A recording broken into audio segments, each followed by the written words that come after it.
इसमें हमारे साथ जुड़ चुके हैं भदोही जनपद के विधानसभा औराई के भावी विधायक प्रत्याशी समाजवादी पार्टी से लगभग काफी दिन से जो है पूरे क्षेत्र में चर्चा का विषय बना हुआ है, जो कि युवाओं के दिलों में इस समय राज कर रहे हैं।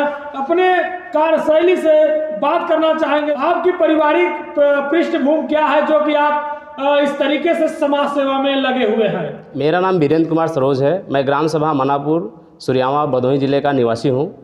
मैंने अपनी एजुकेशन प्राइमरी स्कूल से की है और वहाँ हमारे एक टीचर थे, गौतम जी थे, जो कि बहुत ही अच्छे टीचर हैं। आज भी हम उनका आशीर्वाद लेते रहते हैं। और इसके बाद हमने वहाँ से अपना प्राइमरी एजुकेशन कंप्लीट करने के बाद मैंने IIT जैसे उच्च संस्थान से अपनी डिग्री प्राप्त की।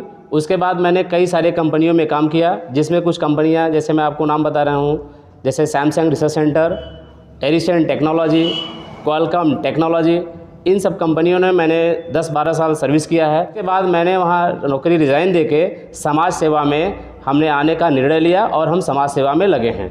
आपने IIT खड़गपुर जैसे संस्थान से उच्च शिक्षा ग्रहण करने के बाद राजनीति में क्या सोच कर आप आए? देखिए, इस समय राजनीतिक स्थिति ये है कि हमारे प्रदेश में समरसता एकदम ख़त्म हो चुकी है, लोकतंत्र ख़त्म हो चुका है, संविधान एकदम ख़त्म होने के कगार पे है। अगर ये सब चीज़ें अगर हमारे समाज में इस समय नहीं रहेंगी तो हम लोगों की जो स्वतंत्रता का अधिकार है वो छीन जाएगा। हमने देखा जब योगी जी की सरकार बनी उस समय 2-2.5 साल यादवों पे अत्याचार हुए। उसके बाद अभी पिछले 2-3 सालों से हमारे कास्ट पासियों पे लगातार अत्याचार हो रहा है। उसके बाद कुछ सवर्णों में भी अत्याचार बढ़ता जा रहा है। तो सरकार जो है वो समरसता की भावना से नहीं चल रही है। ये सब चीज़ें हमको आहत की और हमने ये सोचा कि नहीं, हम समाज सेवा करेंगे और इन लोगों की आवाज़ उठाएंगे और इन लोगों को इनका हक दिलाएंगे। आपने सपा पार्टी को ही क्यों चुना? कोई खास वजह समाजवादी पार्टी को आपको दिखी जो है? देखिए, समाजवादी पार्टी हमेशा सर्वधर्म समभाव की बात करती है। उनके यहाँ सभी लोगों को समान माना जाता है और समाजवादी नाम से ही सब लोग जानते हैं कि वहाँ समरसता की भावना है, कोई जाति पात भेदभाव का कोई वहाँ पे जगह नहीं है। और इसलिए जबकि समाजवादी पार्टी लोगों के बारे में बातचीत करना, लोगों के अत्याचार की आवाज़ उठाना और वो सामाजिक समरसता लाने की कोशिश कर रही है, तो उसके विचारधारा से हम लोग प्रेरित होकर समाजवादी पार्टी हमने ज्वाइन किया है। आप लगातार विधानसभा औराई में देख रहे हैं, काफ़ी दिन से मतलब प्रचार प्रसार में जुड़े हुए हैं, लोगों की सहयोग मदद कर रहे हैं। तो आप औराई विधानसभा में क्या विकास करना चाहते हैं? मुख्य रूप से आपका चुनावी मुद्दा क्या होगा? देखिए, हम औराई विधानसभा जो कि यहाँ के जनता के हिसाब से उनका विकास होना चाहिए। बेसिकली हम लोग 5S हमारा एक मॉडल है, हम उस पर काम करना चाहते हैं। जैसे कि शिक्षा, स्वास्थ्य, सड़क सुविधा और सुव्यवस्था, ये चीज़ों पे हम लोग कार्य करना चाहते हैं, जिससे कि वहाँ के लोगों को एजुकेशन में भी आगे बढ़े, स्वास्थ्य सुरक्षा भी मिल जाए, सड़क की जो बदहाली है वो भी वहाँ पे सभी लोग का आवागमन सुरक्षित हो जाए। तो इस तरह से हम लोग 5S पे काम करना चाहते हैं और हम उम्मीद करते हैं कि पार्टी की जो रणनीति होगी वो अपनी रणनीति होगी, हम उसको भी फॉलो करेंगे। हम अपने ये 5S का मुद्दा भी साथ में लेके चलेंगे। समाजवादी पार्टी को आप किसी और सरकार से बेहतर कैसे मानते हैं?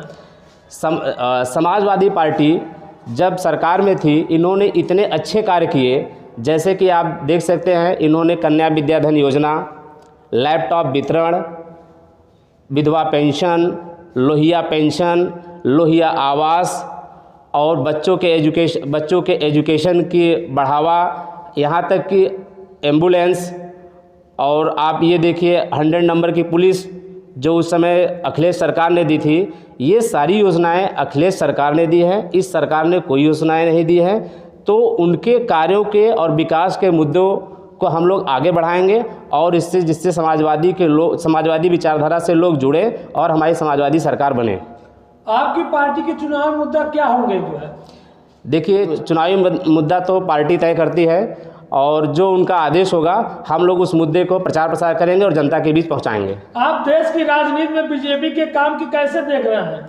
इस समय बीजेपी सिर्फ झूठ बोलने का काम कर रही है। उन्होंने कोई काम नहीं किया है। आज तक जितना भी उद्घाटन अखिलेश सरकार ने किया था, माननीय अखिलेश जी ने, उनके ही काम को आज तक वो कंप्लीट नहीं कर पाए। वो आगे की तभी योजना ही नहीं बना पाए। वो लोग सिर्फ झूठ बोलने का काम करते हैं, कोई कार्य प्रगति पे नहीं है। नोटबंदी और काला धन और बेरोजगारी के मुद्दे पर आपकी क्या राय है? नोटबंदी माननीय प्रधानमंत्री जी ने 8 बजे रात में घोषणा की। घोषणा करने के बाद ऐसा लगा, जनता को ऐसा लगा कि हमारे प्रधानमंत्री जी 18 घंटा 20 घंटा कार्य करते हैं। लेकिन हुआ क्या उस नोटबंदी से? उस नोटबंदी से पूरा देश बर्बाद हो गया। लोगों को लाइन में खड़ा कर दिया। लोगों के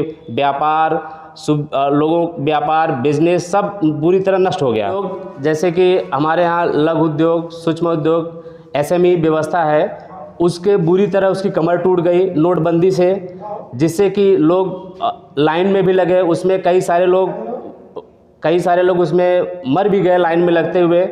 करीब अराउंड आंकड़ा इसका 90 लोगों का आंकड़ा ऑलरेडी कोर्ट में पड़ा हुआ है। रही बात रोज़गार की, मोदी जी ने कहा हम 2 करोड़ रोज़गार प्रति ईयर देंगे, लेकिन उन्होंने सिर्फ चुनावी मुद्दे और झूठी बातें लोगों से की। आज तक कोई रोज़गार नहीं मिला लोगों को। 43 साल की चरम स्थिति में पहुंच गया है हमारा बेरोज़गारी दर। 43 साल की पिछली पहुंच गया है। तो हमारे यहाँ की बेरोज़गारी दर की स्थिति बहुत ही ख़राब है। हमारे यहाँ GDP जो है -23% में आ गई थी। तो ये सिर्फ नाटक करते हैं कि हम 24 घंटा काम करते हैं, लेकिन ये कोई काम नहीं करते हैं। सरकार वादा करती है बिजली देने का 20 से 22 घंटे ग्रामीण क्षेत्रों में, जबकि यहाँ पे देखा जा सकता है कि बिजली ऐसी है कि 14 से 16 घंटे के बीच आती है। और दूसरी बात कि सरकार दावे करती है कि सामुदायिक शौचालय की स्थिति को कि उत्तर प्रदेश सबसे प्रथम स्थान आया है सामुदायिक शौचालय बनवाने के लिए। शौचालय बने हैं लेकिन ताले लगे हुए हैं, शौचालय का उपयोग नहीं हो रहा है। सड़क की बात करते हैं केशव प्रसाद मौर्य जी कि सड़क बिल्कुल स्वच्छ होना चाहिए, सुथरा होना चाहिए। 4 लेन 2 लेन का पैसे तो पास हो गया, लेकिन 5 साल बीतने वाला है भारतीय जनता पार्टी की सरकार में। भदोही जनपद की सड़कों की स्थिति आप देख सकते हैं। नगर पंचायत सुरियाओं में पूरा जल जमाव की स्थिति है, लोग चल नहीं पाते हैं। बारिश के जमाव के कारण डेंगू और मलेरिया जैसे बीमारी लोगों को हो रही है। देखिए, इन्होंने शौचालय तो बनवा दिए। पहली बात आपकी शौचालय की थी। शौचालय तो इन्होंने बनवा दिए, लेकिन उसमें पानी की व्यवस्था नहीं किए हैं।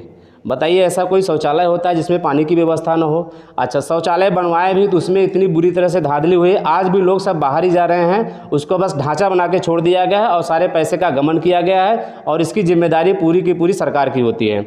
रही बात आप जो गंदगी और नाले के पानी की बात कर रहे हैं, सरकार कहती है कि हमने रोड बनवा दिए, हमने नाले बनवा दिए, लेकिन वो ज़मीनी स्तर पे देखिएगा आज भी लोगों को, हमारे भदोही डिस्ट्रिक्ट में देखिए, लोगों को डेंगू, फीवर, मलेरिया इतनी तेज़ी से बढ़ रहा है, जिसकी कि जो ये सभी सरकार की नाकामियाँ हैं।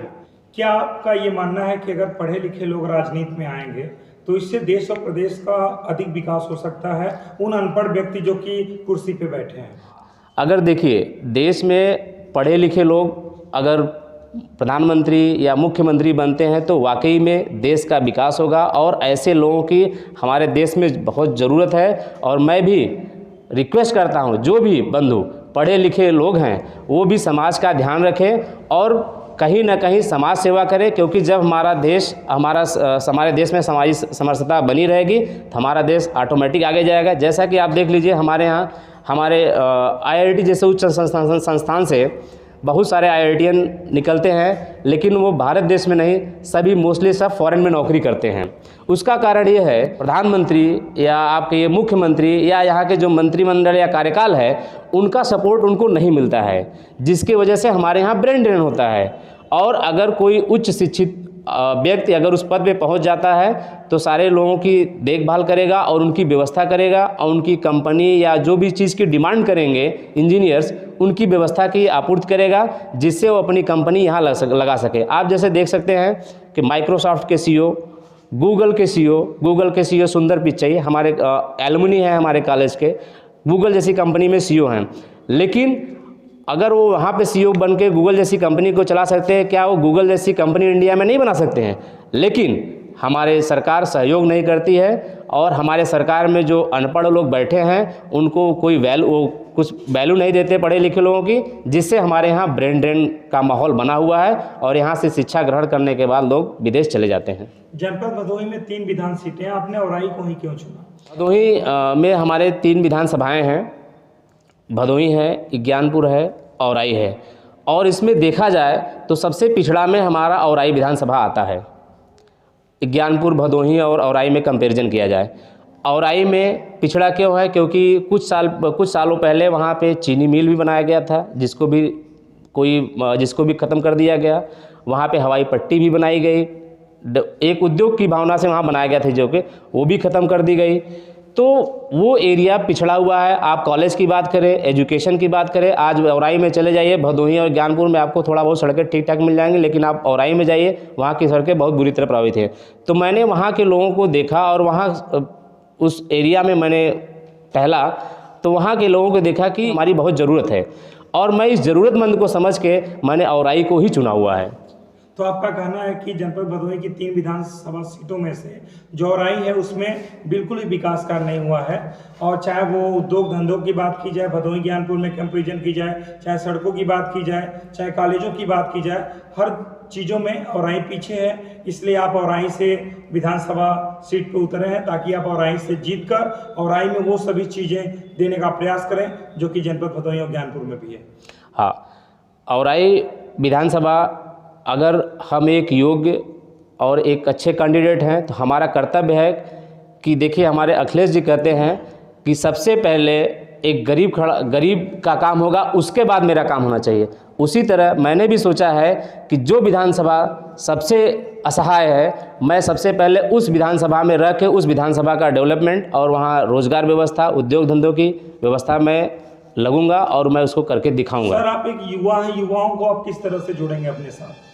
देखिए, माननीय अखिलेश जी भी एक युवा नेता हैं और आप देख रहे हैं कि इतना युवाओं का माहौल है और युवाओं इतने ज़्यादा अखिलेश जी से जुड़ रहे हैं, और हम तो एक नवयुवक लीडर हैं और एक कैंडिडेट हैं, हमारे साथ भी वहाँ के नवयुवक कंधे से कंधा मिला के चल रहे हैं। और वहाँ के युवाओं की भी डिमांड है कि सर, आप जैसे नेता की औराई विधानसभा में कमी है और आप जैसे नेता अगर भदोही औराई विधानसभा में आ जाते हैं तो इससे बेटर ऑप्शन हमारे लिए कोई नहीं हो सकता है। लोगों का किस तरह से आपको साथ और सहयोग मिल रहा है औराई विधानसभा में? औराई विधानसभा में हमको वहाँ की सारी जनता, चाहे जिस धर्म जाति वर्ग की हो, सभी लोगों का हमको प्यार और स्नेह मिल रहा है। और सभी लोगों की डिमांड भी है कि हमारे औराई विधानसभा से अगर कोई प्रत्याशी हो तो हमारे जनपद का प्रत्याशी हो, न कि औराई को चरागाह समझ के कोई मिर्ज़ापुर, कोई चंदौली, कोई जौनपुर इस तरह से प्रत्याशी आए। वहाँ की जनता की एक ही डिमांड है कि हमारे यहाँ के जो प्रत्याशी हो हमारे जनपद से हो, जो यहाँ की भली बात हर चीज़ों से वाकिफ़ हो